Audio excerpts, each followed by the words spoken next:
चलिए, very good evening. So start कर सकते हैं हम लोग आईईटीएफ की ट्रेनिंग। सो उसके लिए मैं स्क्रीन शेयर करता हूँ एक बार। Good evening.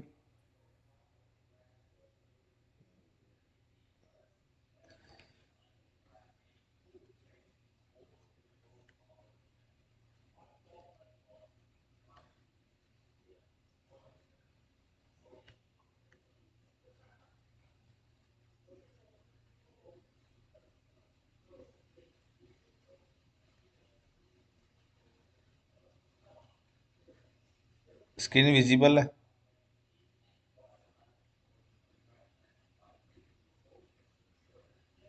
आई hope screen yes sir. Visible है। Yes sir. Yes yes. Sir.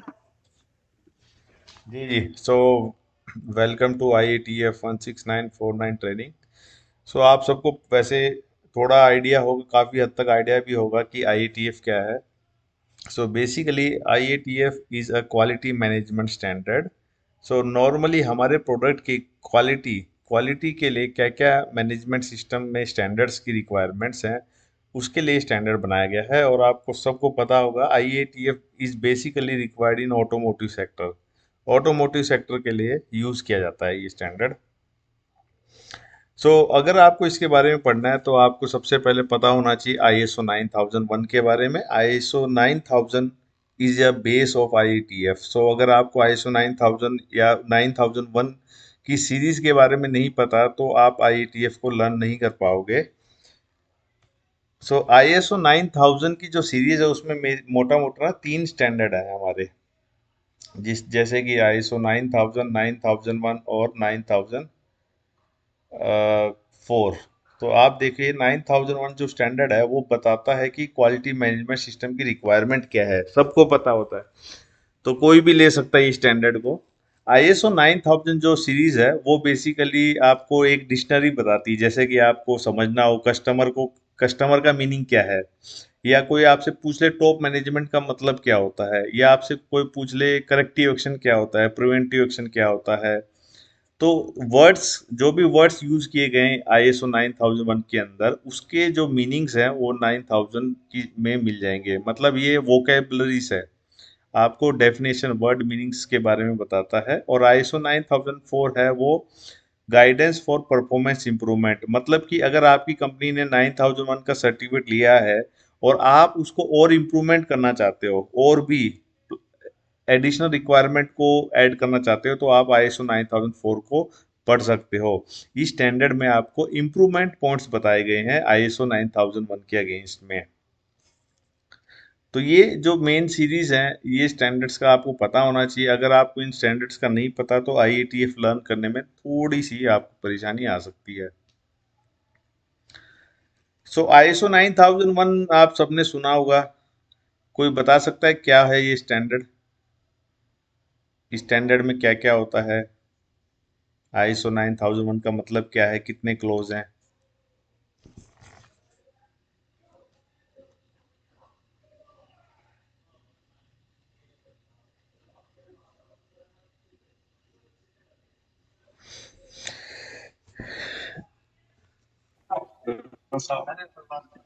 हाँ सर, टोटल 10 क्लोज हैं इसके अंदर। और जो एट प्रेजेंट जो स्टैंडर्ड है सर, उसमें हाई लेवल स्ट्रक्चर यूज होता है। और जो नंबर ऑफ क्लोजेज है उनमें लगभग सभी में 10 नंबर्स हैं सर क्लोज। जी जी, बहुत बढ़िया।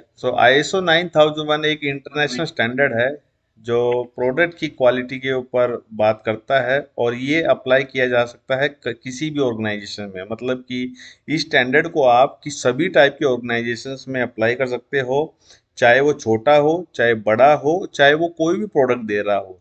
जैसे कि ट्रेडिंग, जो लोग ट्रेडिंग करते हैं वो लोग भी इस स्टैंडर्ड को ले सकते हैं। ट्रेडर्स जो ट्रेडिंग करते हैं वो लोग प्रोडक्ट बनाते नहीं है, वो एक जगह से लेके एक दूसरी जगह पे बेच देते हैं, तो वो भी स्टैंडर्ड को ले सकते हैं। मतलब कि कोई भी स्टैंडर्ड को ले सकता है।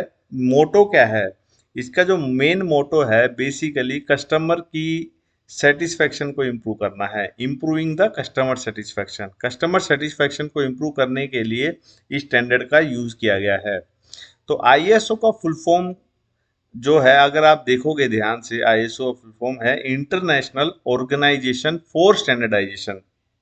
एस तीसरी बार आएगा, थर्ड टर्म में आएगा। फर्स्ट आई आएगा, सेकंड ओ आएगा, और थर्ड में एस आता है। So international organisation for standardisation, इसका जो मेन मोटो है बेसिकली, किसी भी ऑर्गेनाइजेशंस में स्टैंडर्डाइजेशन को प्रमोट करना है। और आईएसओ के द्वारा हम एक कंट्री से दूसरी कंट्री में सप्लाई कर सकते हैं। जैसे कि इंडिया से हम यूएसए भेज सकते हैं, इंडिया से हम फ्रांस भेज सकते हैं, ऐसे ही इंग्लैंड से इंडिया प्रोडक्ट भेज सकते हैं।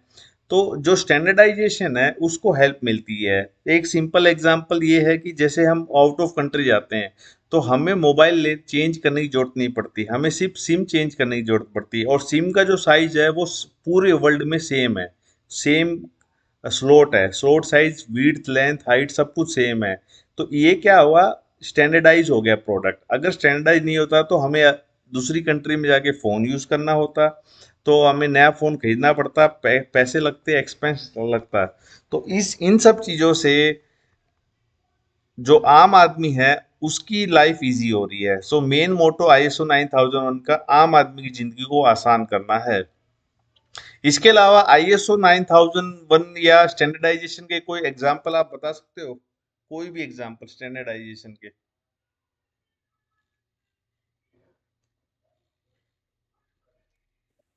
हाँ सर, जो फास्टनर यूज होते हैं लाइक M8, M10, तो वो स्टैंडर्डाइज होते हैं, वो वर्ल्ड वाइड मीट्रिक थ्रेड में आप कहीं पे भी यूज कर सकते हो, जो मैट्रिक को फॉलो करता है। जी बढ़िया। और कोई? हाँ जी।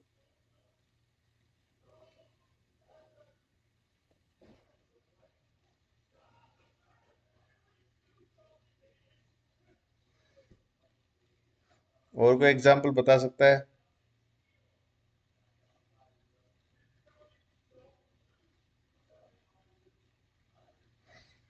देखिए, स्टैंडर्डाइजेशन के जो सिंपल एग्जांपल है, अगर हम अपनी आम आदमी की जिंदगी में देखें तो सबसे सिंपल एग्जांपल है आपका ये डोमिनोज का पिज़्ज़ा, या फिर आप कह सकते हैं मैकडी का बर्गर। तो आप देखिए, जब हम इंडिया में किसी भी स्टेट में रहते हैं, फॉर एग्जांपल दिल्ली में रहते हैं, हम डोमिनोज का पिज़्ज़ा खाते हैं।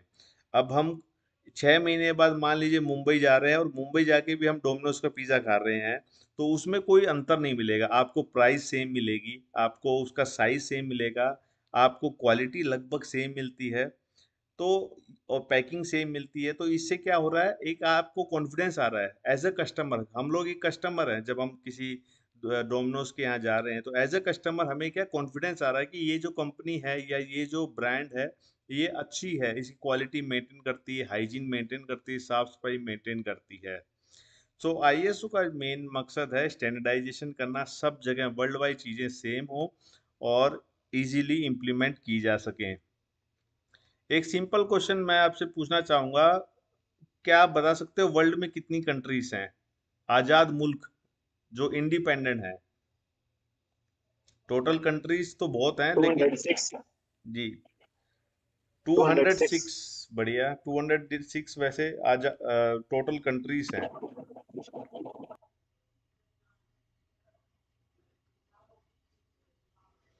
और कोई गैस किसी का? आइडिया भी लगा सकते हो आप, कोई करेक्ट होना चाहिए, एग्जैक्ट होना चाहिए, ये जरूरी नहीं है।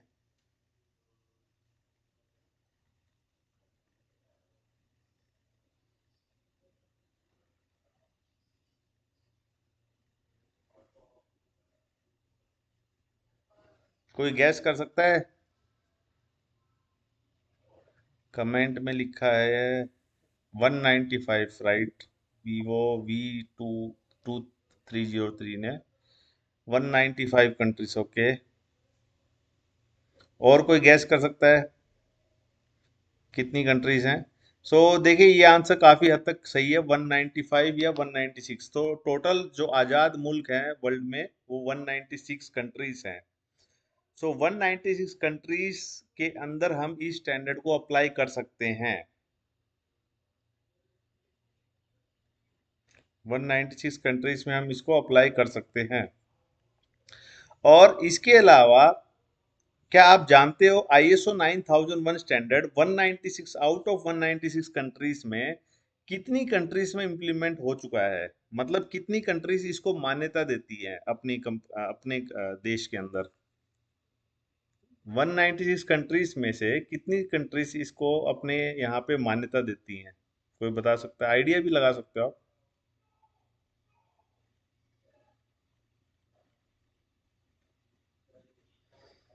जी, नरेंद्र सिंह, अंजलि,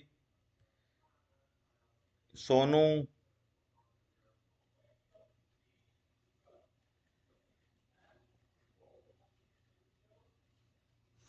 196 कंट्रीज में से ISO 9001 कितनी कंट्रीज में इम्प्लीमेंट है, या कितनी कंट्रीज इसको मान्यता देती है? आइडिया भी लगा। 176। Sir, no no 176। आइडिया। जी। No idea sir, no idea. Okay okay, कोई नहीं, आप आइडिया गैस भी कर सकते हो कि इतना हो सकता है। 174 सर। जी जी, 174। सो अराउंड 174 कंट्रीज इसको अ, मान्यता देती हैं कि ये स्टैंडर्ड इम्प्लीमेंट कर सकते हैं। मतलब कि हम इंडिया के अंदर कोई कंपनी खोलते हैं तो हम 174 कंट्रीज में अपना मटेरियल बेच सकते हैं, क्योंकि वो वहां पे ISO 9001 इम्प्लीमेंट है। इससे पहले इससे पहले हर कंट्रीज के अपने स्टैंडर्ड होते थे, जैसे कि उदाहरण के तौर पे यूके का SMMT स्टैंडर्ड होता था। अमेरिका के अंदर NC ANSI American national standard of institute करके एक ऑर्गेनाइजेशन होता है जो स्टैंडर्ड बनाता था, जैसे कि ASTM के स्टैंडर्ड्स हुए वो उन्होंने बनाए हुए हैं। फ्रांस के अंदर एनफिया के स्टैंडर्ड्स बनते थे। तो मतलब हर कंट्रीज अपने अलग स्टैंडर्ड बनाता था। जापान के स्टैंडर्ड आपने सुने होंगे, जीस के स्टैंडर्ड, JIS, जीस के स्टैंडर्ड्स बनाते थे। मतलब कि हर कंट्रीज अपने अलग अलग स्टैंडर्ड्स बनाती थी। तो किसी दूसरी कंट्रीज को उस कंट्री में सामान बेचना है तो उनको उस कंट्री के स्टैंडर्ड को इम्प्लीमेंट करना होता था, या उसकी रिक्वायरमेंट को फुलफिल करना होता था। तो ऐसे क्या बिजनेस करने में बड़ी दिक्कत आती थी, इजी नहीं था, कॉस्ट ऑफ प्रोडक्ट भी बहुत ज़्यादा थी, फिर वो फिजिबल भी नहीं हो पाता था कई चीज़ें। तो इन चीज़ों को हटाने के लिए, सभी स्टैंडर्ड्स को एक ही प्लेटफॉर्म पे लाने के लिए 1946 में ISO की स्टार्टिंग हुई थी। और ISO का जो हेड ऑफिस था जिनेवा में, अराउंड 1948 या 49 के आसपास उन्होंने स्टार्ट कर दिया था। सबसे पहला स्टैंडर्ड इन्होंने 1951 में लाया था, जो कि ISO 1 है, GPS जियोमेट्रिकल प्रोडक्ट स्पेसिफिकेशन के ऊपर है।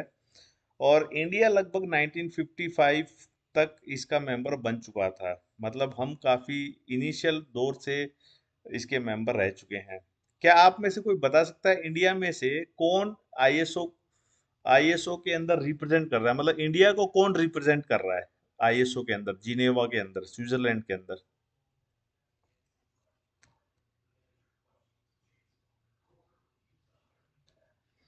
इंडिया को जिनेवा में ISO के अंदर कौन रिप्रेजेंट कर रहा है? आइडिया भी लगा सकते हो, कोई दिक्कत नहीं है। BIS है, in bureau of Indian standards, I think. Yes, Narendra Singh, आप भी कुछ कह रहे थे। का भी है क्या सर? फोर्ड का। फोर्ड का? हाँ, फोर्ड करता है क्या सर इसमें? फोर्ड और नहीं नहीं नहीं नहीं, डेमलर फोर्ड और ये फोर्ड फोर्ड जो है वो AIAG करता है। अभी हम ISO की बात कर रहे हैं। ओके।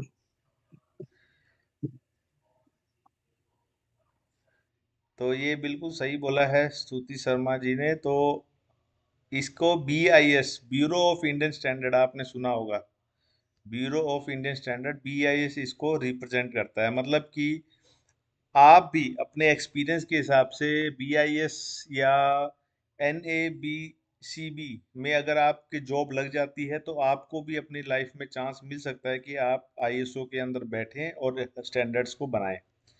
सो हर स्टैंडर्ड को बनाने के लिए ना TC होती है। स्टैंडर्ड्स को बनाने के लिए क्या होती है? TC मतलब टेक्निकल कमिटी होती है।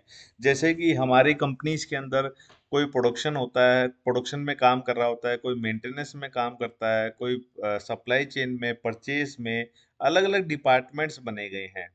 तो अलग अलग डिपार्टमेंट जैसे होते हैं, ऐसे ही आईएसओ के अंदर अलग अलग डिपार्टमेंट्स को टेक्निकल कमिटी टीसी बोला जाता है। ये टीसी बेसिकली काम क्या करती हैं, स्टैंडर्ड्स को लिखती हैं। तो हर कंट्रीज के कुछ लोग उस टीम में बैठते हैं और अपनी कंट्रीज के हिसाब से सुझाव देते हैं कि स्टैंडर्ड्स को कैसे इम्प्रूव किया जाए, क्या रिक्वायरमेंट डाली जाए। तो आईएसओ 9001 को कौन सी टेक्निकल कमेटी लिखती है, कोई बता सकता है? टेक्निकल कमेटी का नंबर कोई बता सकता है? किस टेक्निकल कमेटी इस स्टैंडर्ड को लिखती है 9001 को, जो कि क्वालिटी मैनेजमेंट स्टैंडर्ड का?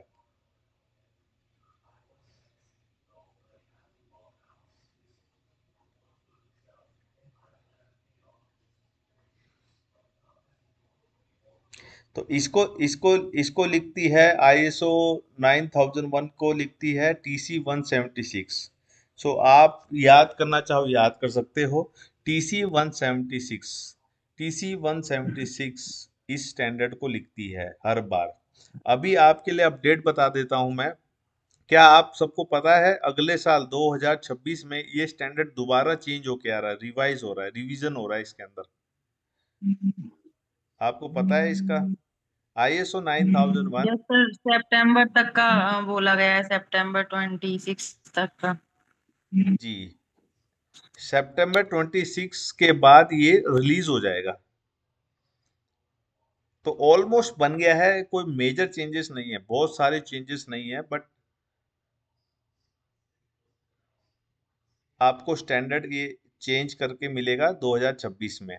और जैसे ही आईएसओ 9001 चेंज होगा, उसके कुछ समय के बाद आईएटीएफ भी चेंज होके मिलेगा।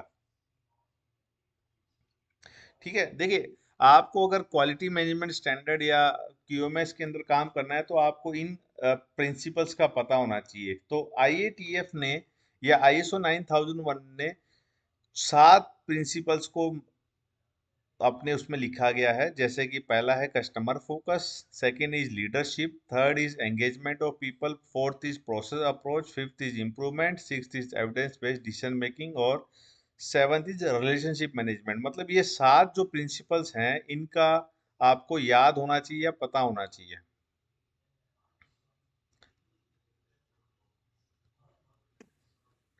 ठीक है, customer focus, leadership, engagement of people, process approach, improvement, evidence based decision making और रिलेशनशिप मैनेजमेंट।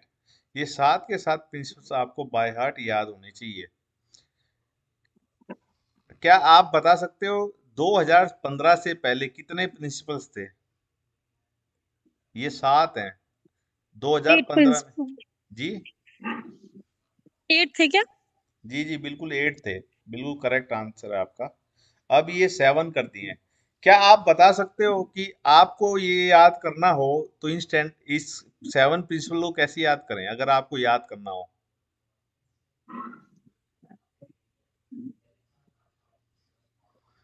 अगर आपको ये 7 के 7 प्रिंसिपल्स को याद करना, या तो रट्टा लगाना होगा, इसके अलावा और कोई तरीका है किसी के पास इनको याद करने का?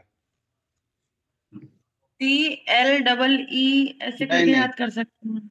नहीं नहीं, ऐसे कर सकते हैं ना सर, CLP। हेलो जी जी, या सर। बिल्कुल बिल्कुल, बोलिए बोलिए। CLP EEIR। जी जी, सबसे इजी है, आप इसको ना क्लीपर करके याद कर लीजिए। CLE। Correct. Clipper. Yes, IPER,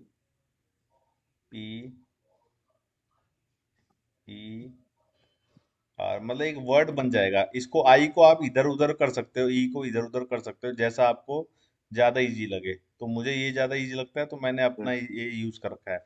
मतलब कि किसी भी इंटरव्यू में आपसे कोई क्वेश्चन पूछे 7 प्रिंसिपल बताओ, तो फटाफट क्लिप पर याद रखना है, फटाफट बोल देना है। Customer focus, leadership, engagement of people, improvement, process approach, improvement और रिलेशनशिप मैनेजमेंट। ये सातों 7 प्रिंसिपल्स आपको मुंह जुबानी याद होने चाहिए।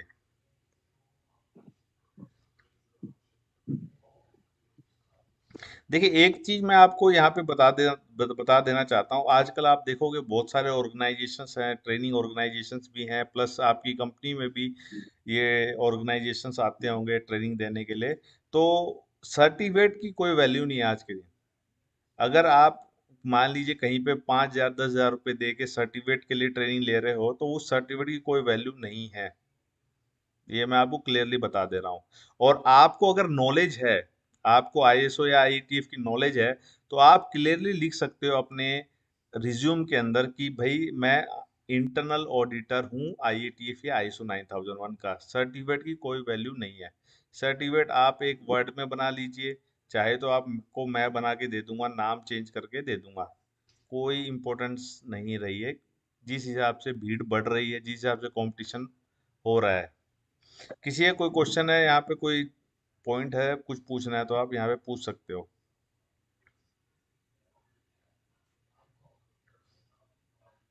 नहीं सर, क्लियर सर। ठीक है, तो सर्टिफिकेट पे ना भागें यहाँ आप। तक राइट सर।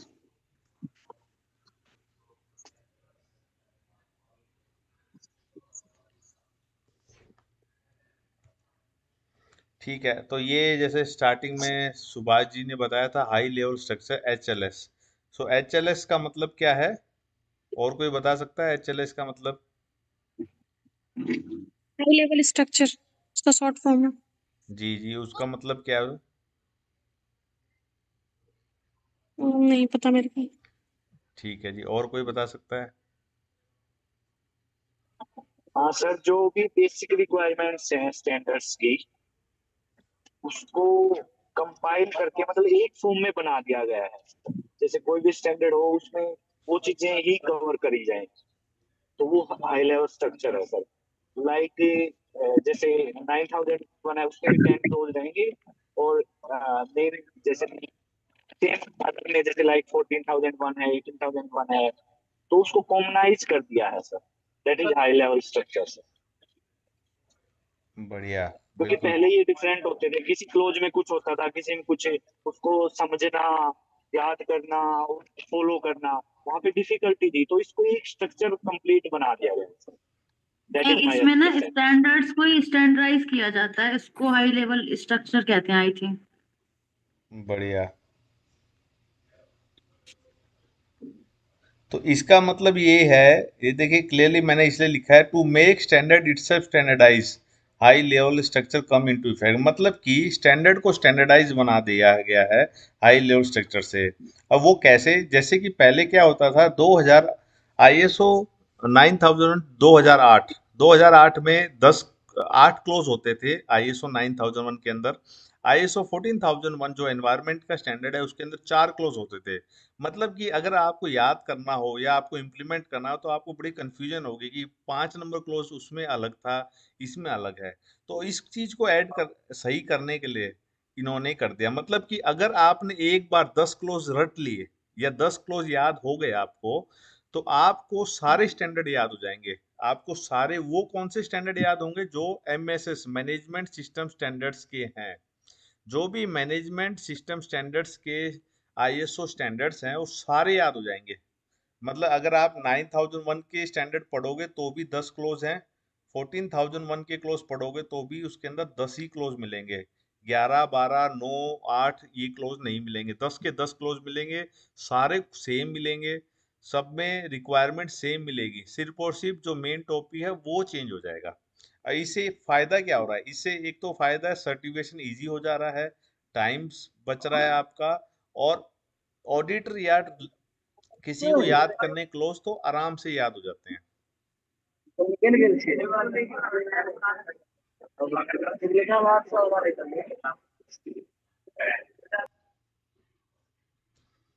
जी, यहाँ पे किसी का कोई क्वेश्चन है तो पूछ सकते हो आप, या क्लियर हुआ आपको?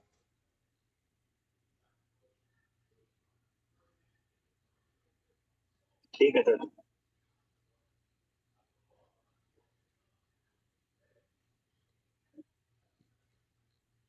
ठीक है, इसके अलावा आईएसओ 9001 के अंदर अभी बहुत सारी चीजें, जैसे डॉक्यूमेंटेशन हुआ, डॉक्यूमेंट्री इंफॉर्मेशन हुआ, सप्लायर को यहाँ पे एक्सटर्नली प्रोवाइडर बोल दिया गया है। तो ये चीजें वर्ड्स थोड़े चेंजेस किए हैं, बट जरूरी नहीं है कि वर्ड्स का हम जो सेम वर्ड्स को भी यूज कर सकते हैं, अलग वर्ड्स को भी यूज कर सकते हैं, कोई चेंज नहीं है। अब यहाँ पे आईएसओ ने एक नई डेफिनेशन लगा दी है, क्वालिटी। क्वालिटी का जो डेफिनेशन है, अगर कोई भी पूछे आप ये डेफिनेशन बोल सकते हो। क्वालिटी मतलब क्या है? Degree to which set of inherent characteristic of an object fulfil the requirements. मतलब कितनी डिग्री तक आप किसी भी ऑब्जेक्ट की रिक्वायरमेंट को फुलफिल कर रहे हो। अब ये जो करेक्टरिस्टिक है, करेक्टरिस्टिक मतलब क्या है? करेक्टरिस्टिक कैन बी फिजिकल, आपकी मैकेनिकल हो सकती है, इलेक्ट्रिकल हो सकती है, केमिकल हो सकती है, स्मेल हो सकती है, टच हो सकता है, आपका होनेस्टी ईमानदारी को हो सकता है, आपकी स्पीड हो सकती है। तो जो भी चीज है, जैसे कि आपका फूड हुआ, फूड कितना टेस्ट है, तो कितनी कितनी लिमिट तक आपने उस कैरेक्टरिस्टिक टेस्ट को फुलफिल किया है, वो उसकी क्वालिटी हो गई। सो ये डेफिनेशन आप कहीं भी किसी भी इंटरव्यू में बता सकते हो। कोई भी अगर आपसे बोलेगा तो आप उसको क्लियरली बोल सकते हैं, आईएसओ 9000 की डेफिनेशन है, तो कोई भी मना नहीं कर सकता। तो क्वालिटी डेफिनेशन क्या हुई? Degree to which set degree to which a set of inherent characteristic of an object fulfil the requirements. इसको 10 बार पढ़ेंगे तो आपको इजिली याद हो जाएगी ये डेफिनेशन। ठीक है, इसके अलावा कुछ डेफिनेशन और भी दी गई हैं।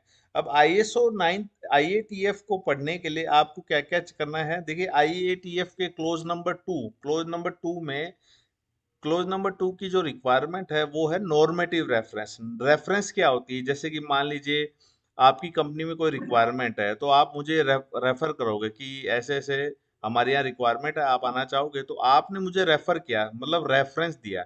तो ऐसे ही आईएटीएफ का जो क्लोज नंबर 2 है, उसका नाम है नॉर्मेटिव रेफरेंस, जिसको शॉर्ट फॉर्म में हम एनआर भी बोलते हैं, नॉर्मेटिव रेफरेंस। तो नॉर्मेटिव रेफरेंस आईएटीएफ को पढ़ने के लिए नॉर्मेटिव रेफरेंस कौन सा? सबसे पहला है आईएसओ 9001।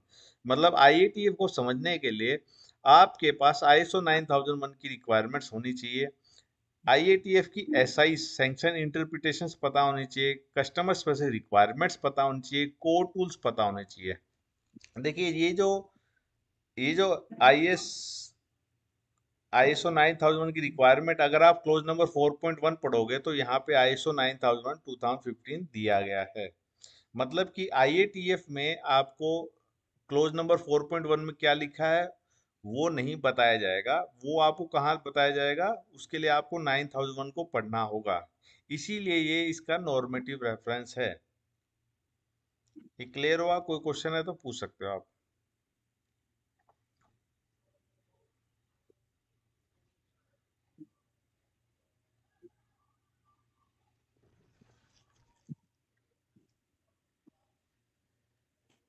सर एक क्वेश्चन है सर मेरा। जी प्रदीप सान। जी जी। सर सीएसआर के रिगार्डिंग मेरा एक क्वेश्चन है सर। जो मेरी अंडरस्टैंडिंग ये है कि सर जो सीएसआर होता है बेसिकली जो हमारा मैनुअल होता है, जो कस्टमर हमें मैनुअल देता है उससे हमारा ड्राइव होती है सर बेसिकली सीएसआर। उसके अलावा कोई एमओएम है या कोई मेल है उससे भी निकल सकती है, बट जो बेसिक है वो अब जो मैनुअल है वो बेसिक सबसे मेन अगर मैं मानता हूँ। तो इसमें सर जैसे ऑडिट होता है तो हमें हमसे ना सीएसआर की मैट्रिक्स मांगी जाती है सर। तो राइट। मैक्सिमम हम मैट्रिक्स बना लेते हैं, बट उसमें बेसिक चीजें होती हैं जैसे एचपीसी की क्या रिक्वायरमेंट है, फोरएम की क्या रिक्वायरमेंट है, कब तक देना है, पीपैप की क्या रिक्वायरमेंट है। बट समराइज वे में उसको बना पाना मतलब इतने बड़े डॉक्यूमेंट को मतलब वो थोड़ा एक कई बार कंफ्यूजिंग भी रहता है कई बार। जैसे क्या है कि हमने 10 रिक्वायरमेंट ले ली तो ऑडिटर ये कह सकता है कि आपने ये वाली क्यों नहीं ली। तो वहां पे हमें क्या करना चाहिए और कैसे इसको टैकल करना चाहिए? देखिए, इसके लिए ना, ये क्वेश्चन मेरे पास पहले भी आया है, और इस क्वेश्चन के लिए मैं भी ये समझता हूँ कि जो ऑडिटर्स हैं उनकी अंडरस्टैंडिंग ठीक नहीं है। उदाहरण के लिए, मान लीजिए आपकी कंपनी के 5 कस्टमर्स हैं, तो पांचों कस्टमर की रिक्वायरमेंट को ऐड करना, पांचों कस्टमर की रिक्वायरमेंट को मैट्रिक्स में डालना कोई फिजिबल है क्या? मतलब कि देखिए, ये जो स्टैंडर्ड्स है, इन स्टैंडर्ड्स का जो उद्देश्य था चीज़ों को आसान बनाना, बट ये चीज़ ना बहुत कॉम्प्लिकेटेड हो रही है। तो इस चीज़ को अगर रिजोल्व करना है तो एक चीज़ है, आईएटीएफ के क्लोज में, आईएटीएफ में अगर आप ध्यान से पढ़ोगे ना, कस्टमर रिक्वायरमेंट्स और कस्टमर स्पेसिफिक रिक्वायरमेंट्स, इनकी डेफिनेशन को अगर ध्यान से पढ़ोगे तो वो यहाँ पे आप क्वेश्चन कर सकते हो ऑडिटर से। तो सीएसआर क्या होती है? तो कस्टमर स्पेसिफिक रिक्वायरमेंट यहाँ पे लिखा है, interpretation of or supplementary requirements link to a specific clause of this automotive standard. मतलब आईएटीएफ के जो 10 क्लोज हैं, उन 10 क्लोजोस के अगेंस्ट कोई कस्टमर की स्पेसिफिक रिक्वायरमेंट है तो वो सीएसआर है, बाकी सब सीएसआर में नहीं आती हैं। हाँ सर, दोबारा बताएंगे एक बार हाँ प्लीज दोबारा बताएंगे। जी, दोबारा बताता हूँ मैं। कस्टमर स्पेसिफिक रिक्वायरमेंट की अगर डेफिनेशन आप पढ़ोगे आईएटीएफ स्टैंडर्ड के अंदर, जो कि क्लोज नंबर 3 में दिया गया है, जिसमें बताया गया interpretation of or supplementary requirements link to a specific clause of this automotive standard. मतलब कि किसी भी क्लोज, आईएटीएफ के 10 क्लोज के अंदर कोई स्पेसिफिक क्लोज के अंदर कस्टमर की कोई स्पेसिफिक रिक्वायरमेंट है तो उसको स्पेसिफिक रिक्वायरमेंट में कहा जाएगा, नहीं तो नहीं कहा जाएगा। उदाहरण के लिए मान लीजिए, जैसे आईएटीएफ का क्लोज नंबर 9.1.1 जो एसपीसी का क्लोज है, तो 9.1 क्लोज के अंदर फोर्ड ने बोला है कि मुझे सीपीसीपी के 1.67 या उससे ज्यादा चाहिए। तो ये क्या हो गई? ये कस्टमर स्पेसिफिक रिक्वायरमेंट हो गई। लेकिन फोर्ड ने ऐसा कोई स्पेसिफिक रिक्वायरमेंट दी नहीं है क्लोज के अगेंस्ट, लेकिन बस ऐसे बोल दिया है कि प्रोसेस इंप्रूवमेंट होना चाहिए, कैपेबिलिटी निकालनी चाहिए, तो वो कस्टमर स्पेसिफिक रिक्वायरमेंट में नहीं आएगी। जो 10 क्लोज हैं, 10 क्लोज की ही रिक्वायरमेंट्स सीएसआर में आएगी, उसके अलावा सारी रिक्वायरमेंट कस्टमर रिक्वायरमेंट्स में आएगी। वो सीएसआर नहीं है, वो सीआर होगा।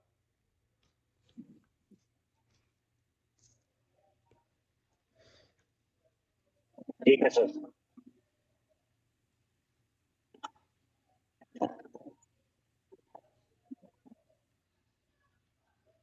मैं तो यहाँ पे देखिए, ये लंबा हो रहा है तो मैं इस चीज़ को क्या करता हूँ, क्योंकि यहाँ पे जो टाइमिंग दिखा रहा है जूम में 2 मिनट का ही दिखा रहा है, इसके बाद शायद ये चार्जेस मांगेगा। सो बेटर करते हैं कि यहाँ पे क्लोज करके हम दोबारा, मैं आपको एक दूसरी लिंक देता हूँ गूगल की, उसमें आ जाते हैं। ठीक है? ठीक ठीक है सर।